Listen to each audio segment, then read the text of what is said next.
شايفين العظمه دي؟ هنعمل احلى حواوشي اسكندراني سهل وسريع وزي اللي بره بالظبط واحسن من بره، والعجينه طريه وهشه جدا جدا جدا. يلا بينا نشوف الوصفه. معانا 4 كوبايات دقيق، ومعانا بص معلقه صغيره ممسوحه من البيكنج باودر، وكيس من الخميره، ومعانا معلقتين كبار من السكر، دي مكونات الجافه.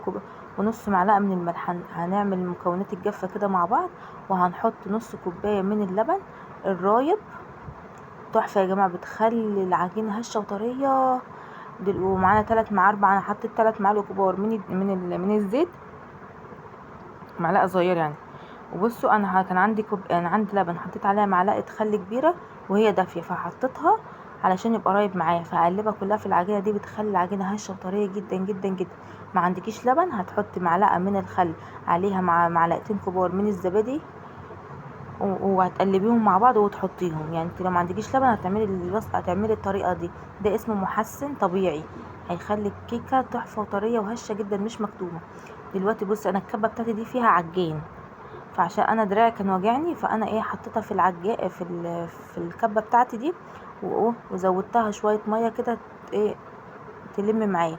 هي بعد ما تلم هسيبها بتاع 5 دقايق لحد ما العجينه تلم معايا وتبقى طريه زي ما انتوا شايفين كده. بصوا ملمسها تحفه جدا جدا جدا يا جماعه.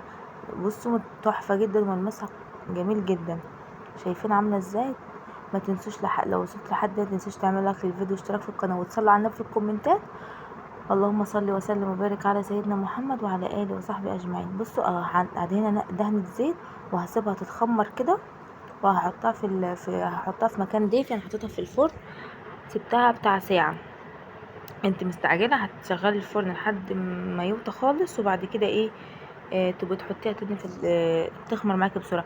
دلوقتي معايا نص كوبايه معايا، اللهم صل على النبي، نص كيلو لحمه مفرومه. بشرت ضربت البصل في الكبه وصفيت منه الميه زي ما انتوا شايفين، وحطيت فلفل رومي وبهارات ملح وفلفل وتوم، ملح وفلفل وبابريكا وحبهان مطحون وبهارات اللحمه. وحطيت بقى عشان اللحمه تزود معاكوا طعمها تحفه، انا حطيت معلقتين كبار من البرغل الناعم. البرغل نقعته في ميه سخنه وسبته لحد ما لحد ما بينفش كده، وبتصفي منه الميه وبعد كده تحطيه. دلوقتي زي ما انتوا شايفين كده انا عملت شايفين العجينه حلوه ازاي؟ انا كورتها زي ما انتوا شايفين كده كور، وبعد كده احط حته اللحمه، وبعد كده احط حته عجينه. بصوا انا عامله جزء صغنن عشان اطفال، وجزء كبير يعني اللي ياكل الرغيف الكبير ده خلاص مش هيحتاج ياكل منه تاني. فانتوا حسب التشكيل اللي انتوا عايزينه كبير عايزينه صغير. انا بس حبيت اوريكم الفكره واللي انتوا عايزينه يعني. وهقول لكم ميه البصل دي سيبناها على جنب عشان اقول لكم هنعمل بيها ايه. تمام. ادي الكره التانية انا شكلتها زي ما انتوا شايفين كده، وهحطها تاني فوقيها، وهتقفليها كويس جدا علشان آه تبقى معاكي. انا هنا البلانشه ما دهنتهاش زيت، انا التانيين هدهنهم زيت. تمام، عشان انا لقيتها عشان ما تلزقش منك وكده.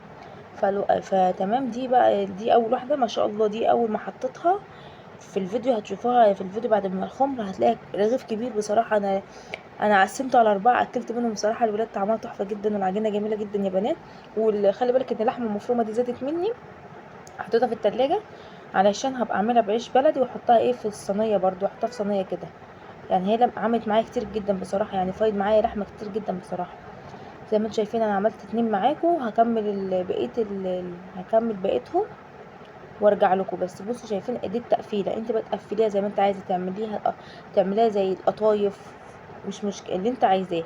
زي ما انتم شايفين كده انا وريتها لكم، هسيبها وبعد كده اوريها لكم. دي بعد بصوا بعد ما خلصت الكميه كلها هعملها بالشوكه كده. كانت طريه جدا يا جماعه. واول هقولكوا على تكه، اول ما تطلع من الفرن رشه ميه وغطوها عشان طريه. بصوا دي بقيه البصل، حطيت عليها ملح وفلفل اسمر، وهدهنها دهن على الوش. تحفه يا بنات، التكه دي تحفه جدا، محدش قالكوا عليها. تحفه، اعملوها والله العظيم الطريقه هتعجبكم جدا. ميه البصل هتخلي العجينه ريحتها جميله جدا وطعمها حلو، مش هيبان فيها بصل اصلا يعني. بعد ما طلعتها من الفرن شايفين الحلاوه؟ هي بس كانت سخنه مولعه زي ما انتم شايفين.